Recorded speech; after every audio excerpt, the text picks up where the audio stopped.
Hello. নমস্কার দাদা। হ্যাঁ নমস্কার, আপনি কে বলছেন?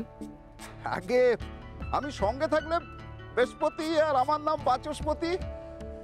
হ্যাঁ, ওই যে মগনলাল ছাপাড়িয়ার দুধ। সেদিন আপনার দোকানে গেলাম।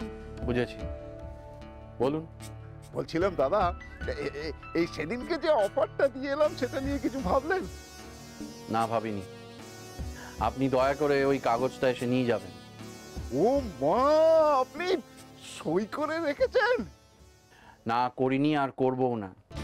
আমি বড়লোক হতে চাই না, যেমন আছি তেমনটাই ঠিক আছে। দাদা কোনো ব্যাপার না, আপনি নয় এটা ভাবতেই পারেন, কিন্তু কথা হচ্ছে যে দেখুন আপনার বাড়ির লোক সবাই তো আরেকটু ভালো থাকতে চায়। আমি তো আপনাকে বলেছি আমি ওই প্রস্তাবে রাজি নই। এই দেখুন, এই দাদা আপনি বোধহয় সিঙ্গাড়া ভাজছেন না? হ্যাঁ, খুব গরম লাগছে। আমি এখন রাখছি, হ্যাঁ, পরে আপনাকে ফোন করবো। হ্যাঁ, দিল মেজাজটা গরম করে। আর এত ভালো একটা দিন, উষসী আজ দুপুরে পড়তে বসবে। ওই টেবিলটায় বসে পড়বে আর আমি বাইরে বসে পাহারা দেবো, যাতে কেউ আসতে না পারে। আজ দুপুরে বাড়ি চলে এই দেখা। এসো, দাঁড়াও।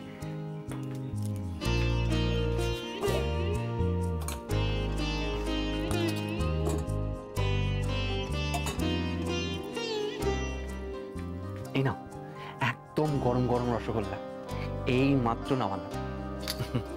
জানো তো, মা বলে কোনো ভালো কাজ শুরু করার আগে মিষ্টি মুখ করে নিতে হয়।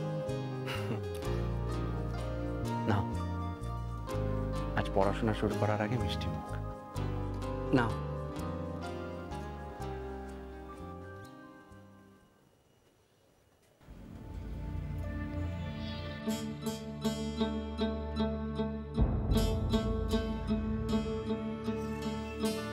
কি হলো শশী? নিশিত, আমি তোমার ইচ্ছে, তোমার চেষ্টাকে সমর্থন করি।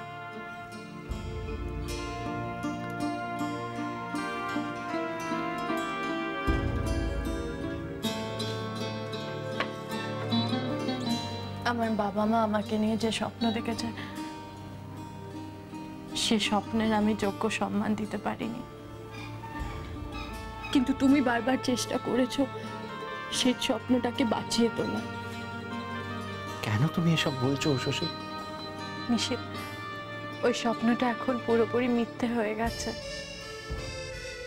শশী, আমায় বলতে দাও। নিশিত, আমি যে স্বপ্নটা দেখতাম, তুমি যে স্বপ্ন সত্যি করার জন্য ব্যস্ত হয়ে পড়েছো, সেটা পুড়ে ছাই হয়ে গেছে। সবটা ফুরিয়ে গেছে, আর কিচ্ছু বাকি নেই।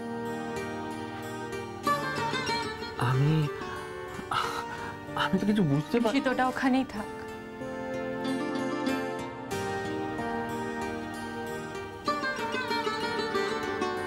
আমি আর পড়াশোনা করব না, করতে চাই না। কি হয়েছে শশী তোমার? তুমি কেন অমন করছো? সত্যিটা আমার চোখের সামনে ভাসছে নিশিত।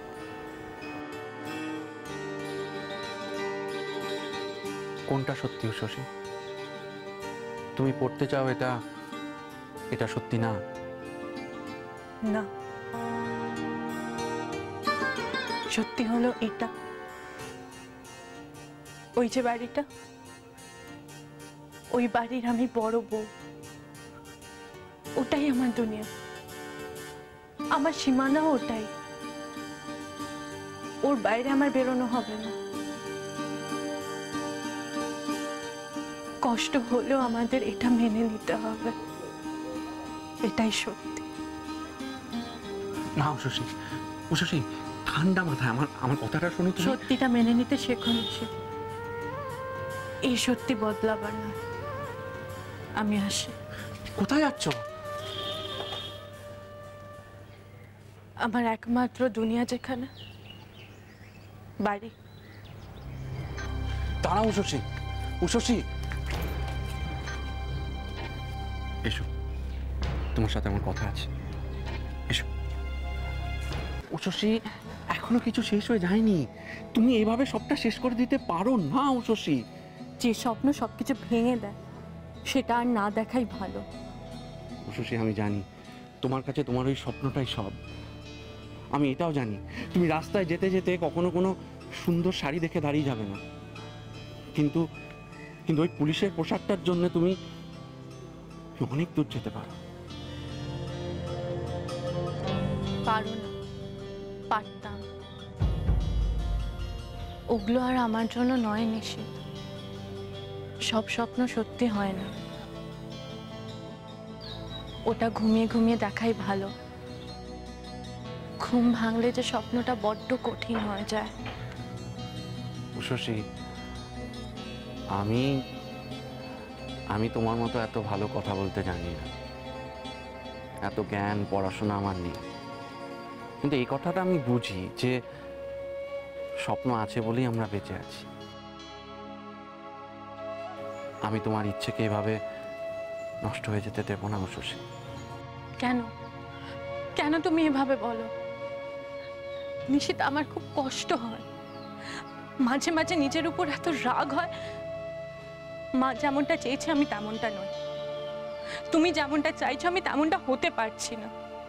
তোমার ইচ্ছে, তোমার চেষ্টা, সম্মান আমি কোথায় দিতে পারছি?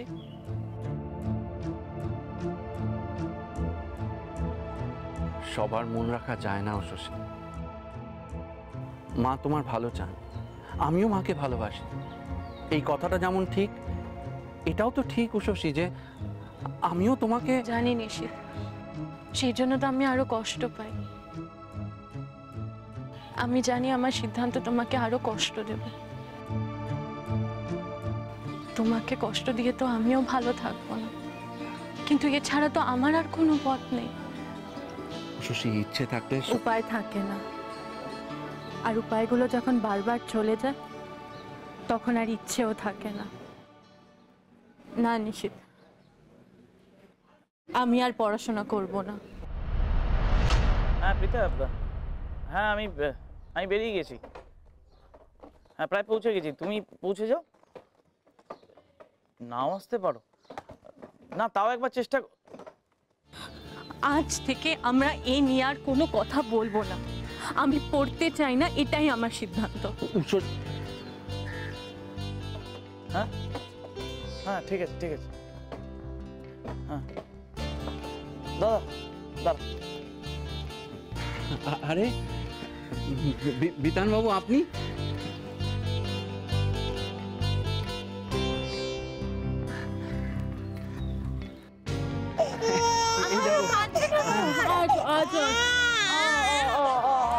তোমরা এখানে সব ঠিক আছে তো?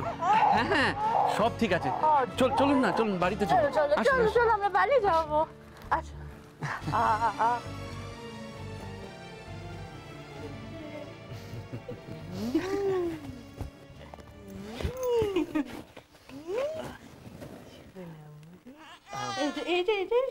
এসবের আবার কি দরকার ছিল?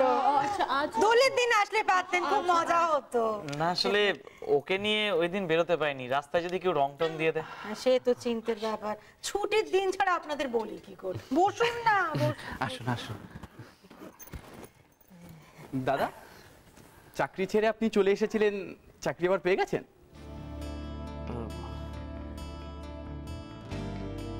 না মানে চাকরি মানে আসলে হলে নেকা পড়া জানা মানুষ, চাকরির জন্য এদের বসে থাকতে হয় না, চাকরি এদের জন্য বসে থাকে।